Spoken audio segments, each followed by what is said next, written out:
In this video, I'm going to show you the levels 2 and 3 of the Pilates Shoulder Bridge. Now, the level 1 Pilates Shoulder Bridge I think is a cracking exercise for a number of reasons, which I'll talk about in the tutorial for that particular level.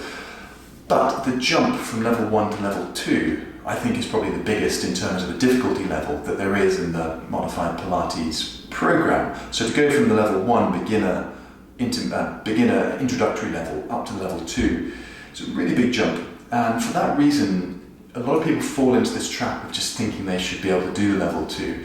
It takes one leg off the floor, and to keep your neutral pelvic alignment without any unwanted side effects, it's actually really challenging and requires a lot of strength.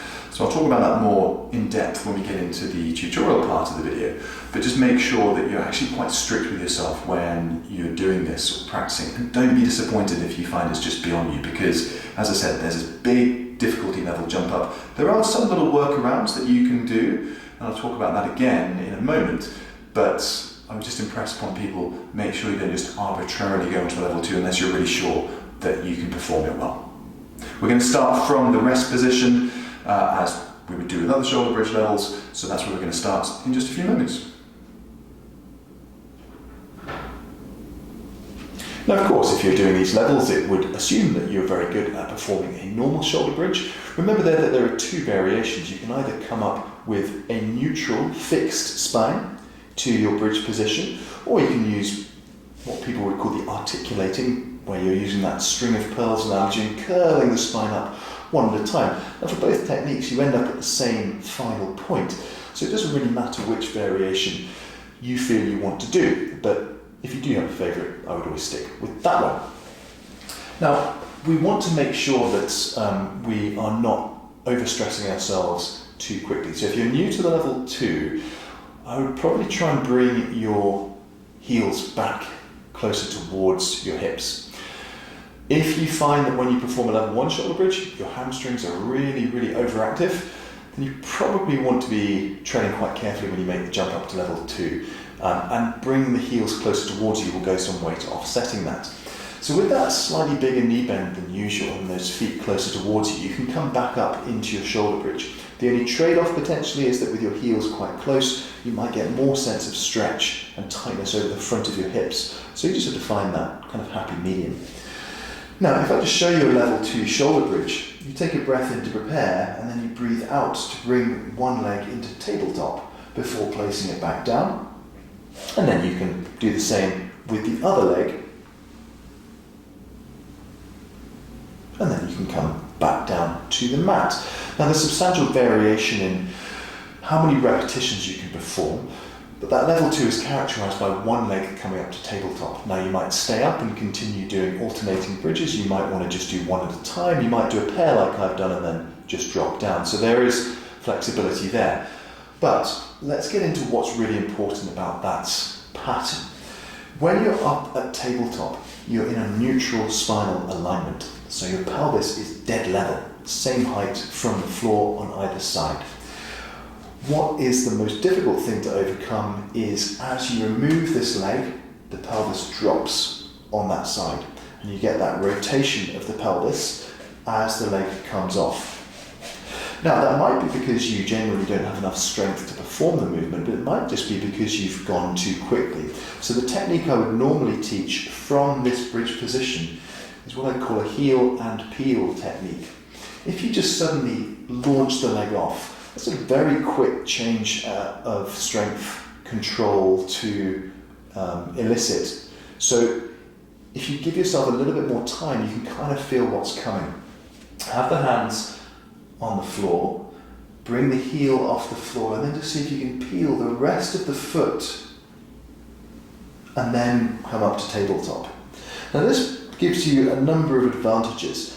First of all, if you're peeling the foot off and then gradually bringing the toes off, you give yourself an exit ramp, and you can feel how at that point of the big toe just about to come off, if you don't have the control or you feel excessive tightening in your back, you know you can just practice your heel raise instead, and there's a nice kind of intermediary level where you can practice that foundation stone of the level 2. Also, it allows you to feel whether you need any extra support. So one way you can do that is by having a wider base of support with your hands. Remember that the difficulty is stopping the rotation, so if you give yourself a wider rotational base of support, that can go some way to making this exercise easier, because you can push down into the floor a little bit with your hands, and that will just give you that little bit of extra control to offset if you were to do this without your hands on the floor. That's much more challenging for obvious reasons. It's all on your core stability mechanisms rather than the assistance. So change the width of your hands, change the distance from your heels to your hips, and make sure that you're going with control with that kind of initial phase rather of the level 2 shoulder bridge. There's one to practice. Now, before making the jump onto the level 3, I'd say you want to be very proficient at being able to do multiple repetitions of your level 2 shoulder bridge. Remember, we're just moving slowly and intentionally. I probably would exhale as you come up into your tabletop and inhale as you come down. And then you can see, if you can take your feet out a little bit further, you feel there's a little bit more hamstring loading going on in that position. But whatever position your feet are relative to your body, you need to make sure that you've got the requisite control, which I've detailed there. So making sure that there's absolutely no wiggling going on. With the level 3, it's beginning to get into a little bit more hamstring lengthening. So for that reason, if you struggle with that sort of exercise in terms of hamstring length and you're not particularly flexible, you might find that there's more difficulty involved. So if you feel you want to, do a dynamic hamstring stretch before you begin this exercise. So the initiation is actually the same as what we've just done for the level 2. We come up into our bridge and then bring one leg into tabletop. From there, the leg straightens. Looks like my foot's gone a little bit out of shot, but then we sweep the leg down and come back up. So you could do this with your knee bent and perform the exercise like I'm doing now. And then there isn't that same tension through the hamstrings. But I think the important thing here is, again, not overreaching in your movements. We've got our bridge established, and as we come up into our hamstring stretch, with or without foot disappearing out of frame, it's important as we lower down that the bridge doesn't collapse. So a lot of times people will go down and they'll have to drop. At this level, that's not what we want. We want the movement of our leg to be independent, to be dissociated from the bridge position. The other thing when you've got one leg off the floor is that there will be an element of fatigue which creeps in.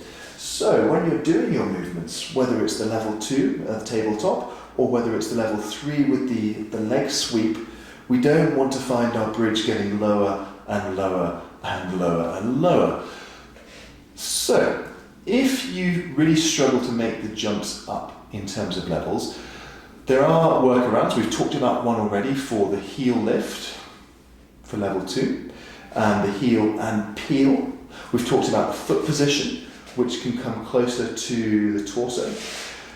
For the level 3, actually indeed the level 2, one thing you can do is actively kind of brace your hips a little bit, either with your thumbs tucked up underneath your back pocket, or the palms just giving a little bit of support, and the elbows would therefore need to be not slipping. But you can then give that little bit of help and perform your shoulder bridge assisted.